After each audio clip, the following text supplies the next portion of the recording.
This how to 1 minute will show you how to add Stripe to Wix website. Follow these easy steps to connect Stripe with your Wix website. Log into your Wix dashboard and scroll down to this left-hand menu and click on Billing and Payments.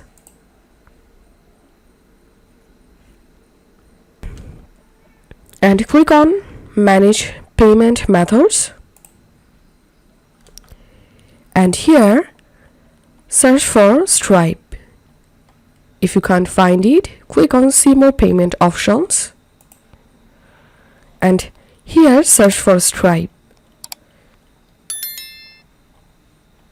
If you're still not getting Stripe here, then click on See Options.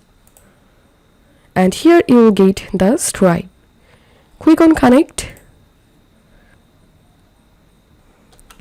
And here you will get the instruction about how you can connect your Stripe with your Wix. So you have to click on Connect to sign into your Stripe account.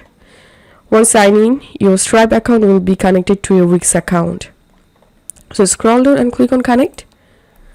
And follow next steps to successfully connect your Stripe with your Wix. If you find this video helpful, don't forget to subscribe How to 1 Minute. See you in the next video.